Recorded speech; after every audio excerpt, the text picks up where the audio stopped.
uh, with some news that just kind of came out. Yeah, Bobby, I think, is out with his daughter tonight. Good for him. And so we're going to do this on our own here. I just want to run something real quick, just kind of in the background.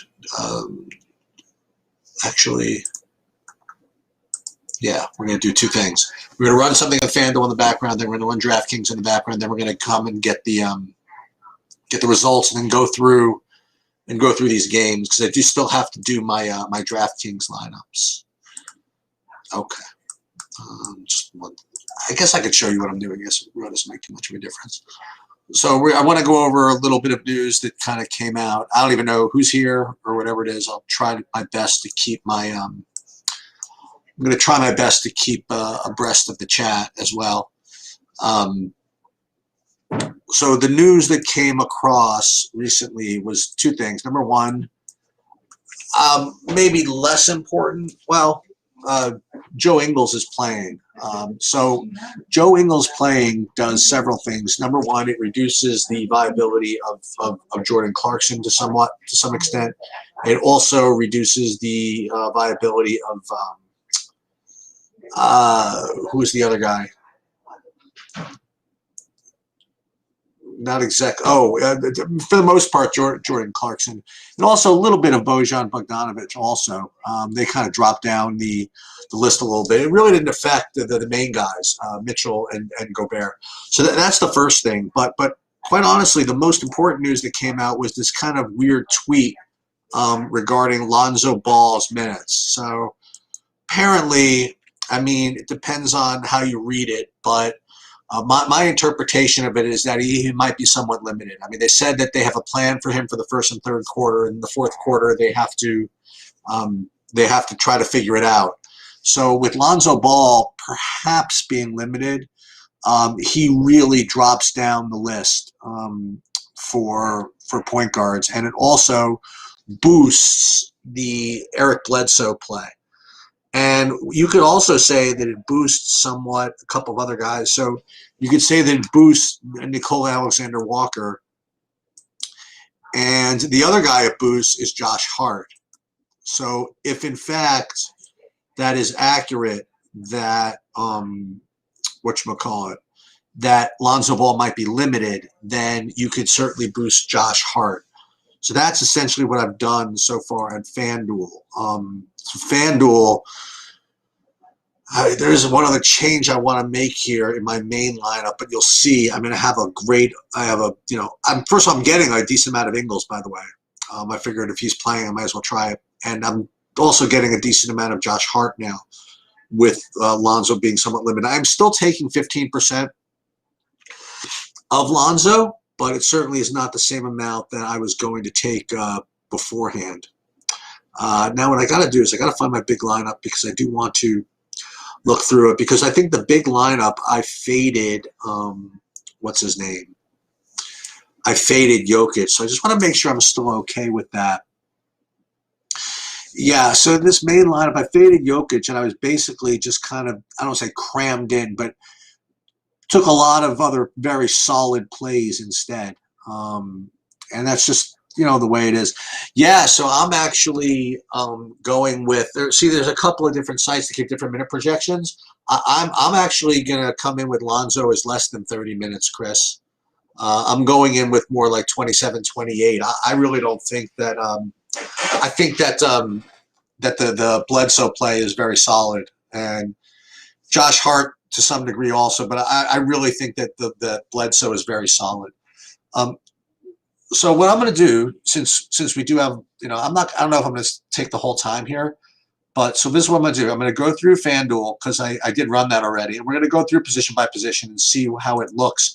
And again, everybody combats things a little differently, so I do things more kind of quantitatively and less feel.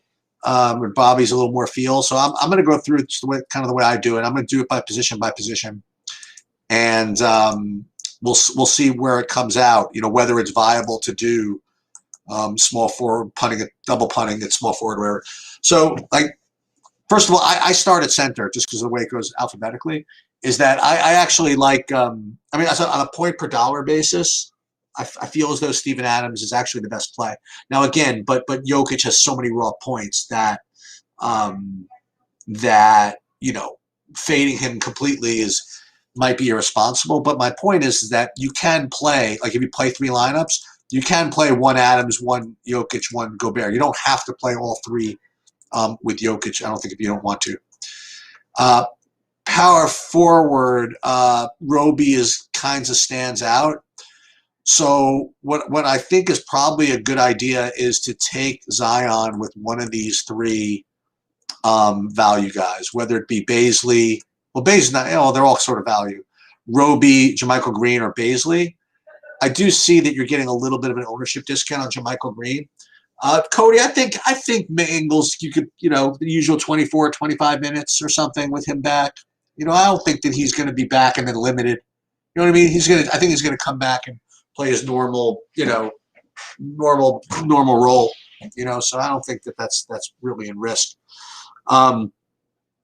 So power forward, you do Zion with either of these two guys. I think you're cool. I don't know if I want to go be too fancy about like Millsap or Muscala. Royce O'Neal could be interesting, but he's kind of expensive. I never thought he'd be this expensive on FanDuel. Point guard now with ball kind of dropping in the ranks a little bit.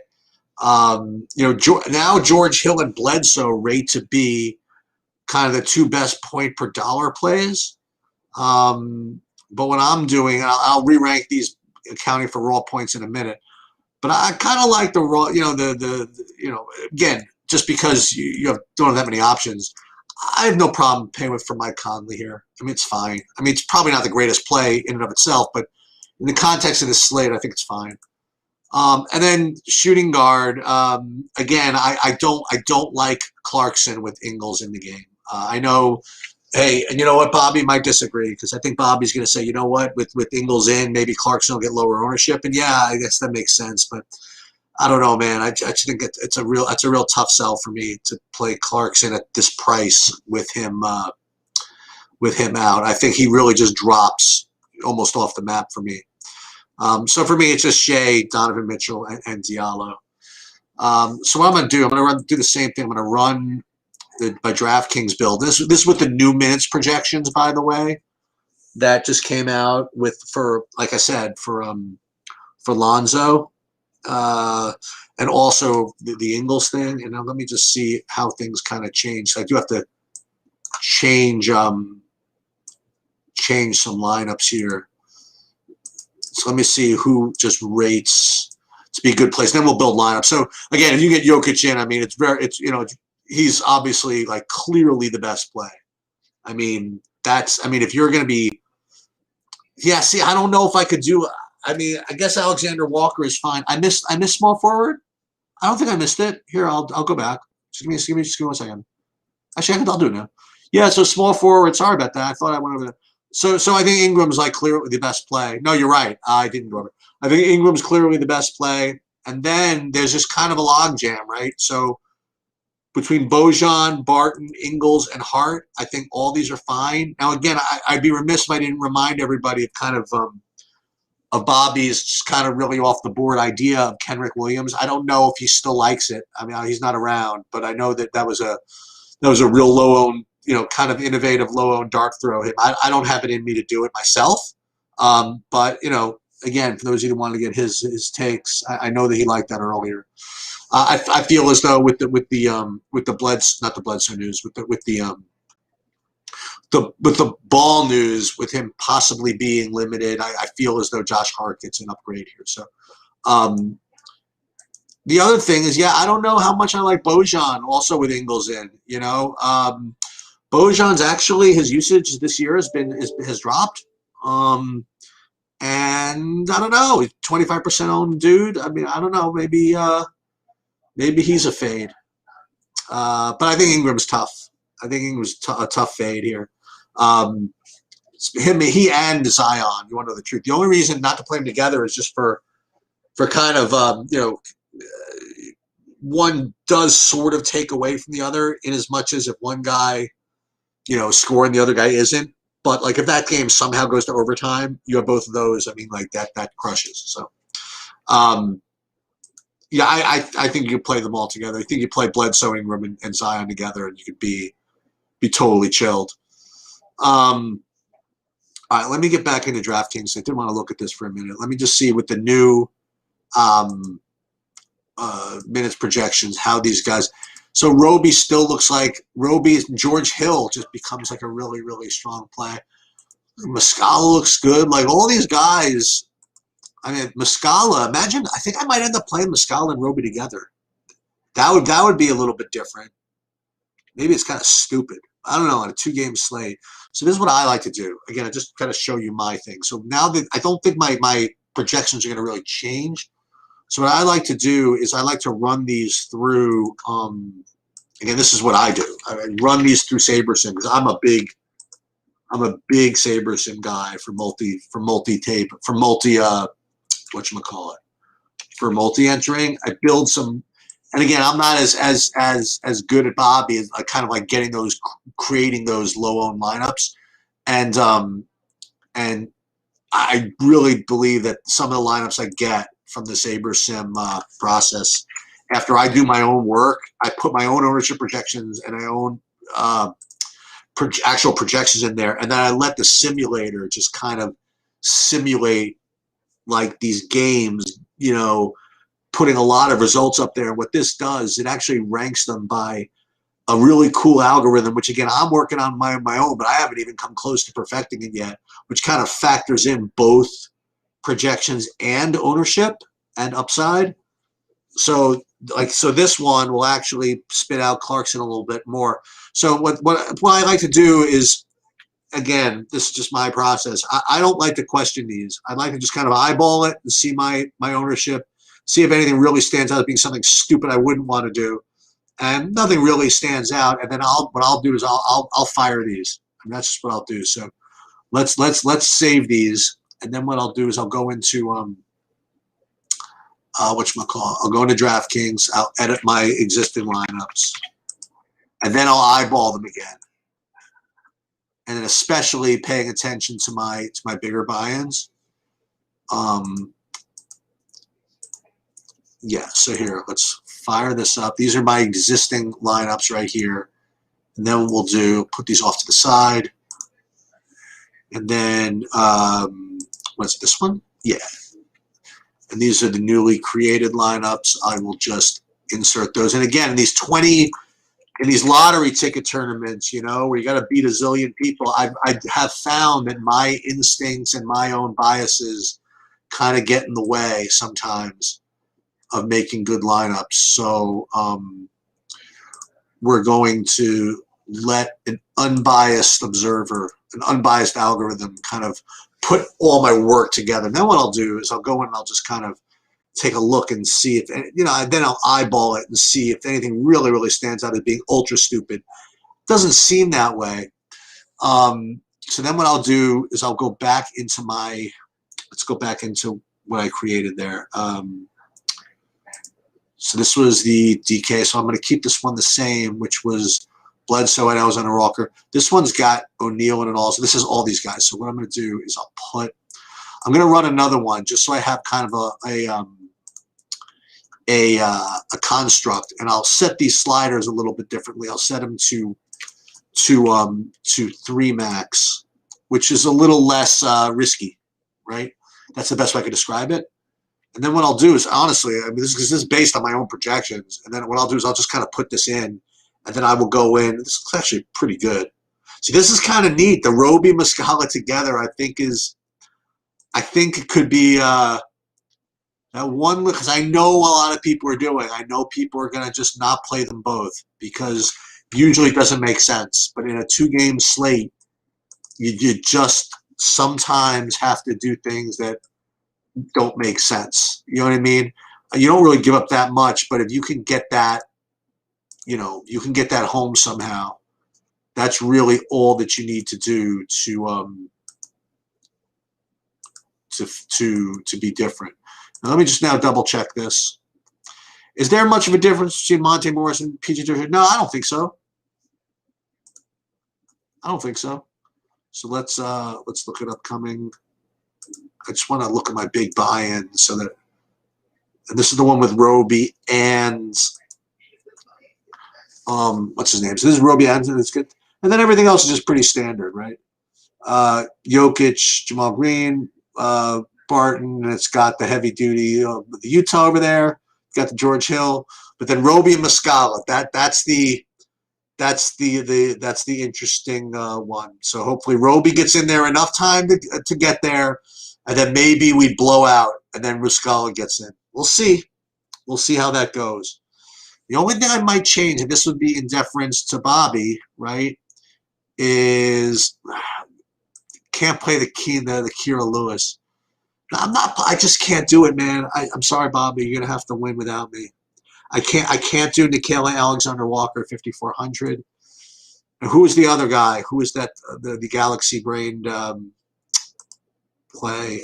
Kenrich Williams, right? Where is he? Where did Kendrick Williams go? Oh, wrong team. Hold on. Oh, he's on OKC. No one. And then there's Theo Maledon. So that's the one. The good thing is I can't afford him. Excellent. So that solves that problem. This way I don't have to worry about playing Kenrich Williams because I can't afford him. Excellent. Do I play Theo Maledon? Yeah, I didn't. I just didn't. You know what I mean? Like I'm gonna again. I don't want to say slave to projections, but let me just see if he's even close. Right? If he's close, maybe I will take a shot. Let's just take a look, and then let's look at OKC guys. Theo Maledon. Yeah, I mean he's fine. He's a little worse than maybe Amadou Diallo. It's only 3,500. Yeah, I guess that's fine. That could be the one that gets me, right? So, I can't afford him either. Excellent. Excellent. So I think Theo Maledon is fine. He doesn't feel like a high upside guy, but at that price, I mean, if you're just looking to get 15 so that you can get in Jokic, I guess that's fine. You know, again, I don't think I am going to do it. Now, let me see if I can get if any of him come out. No. So this is what I like to do. This will be fun. Do I get any of Maledon in here? No, I don't even get him with 20 lineups. Let's see if I played 150 lineups. I mean, I'm sure I'd have to get him, but let's just see if I played 50. If I play 50 lineups, given predictions, given the possibility for upside, again, which is all this factors in, let me see how much Theo Maledon I get. Let's see if I get any Kenrich Williams. Let's see if I get any of these punt plays that I'm going to kill myself for not playing. So let's just take a look. All right. So let's see. Point guard. See, I'm not even getting there. I'm not getting to any of that. So that's just that's the way that goes, I guess.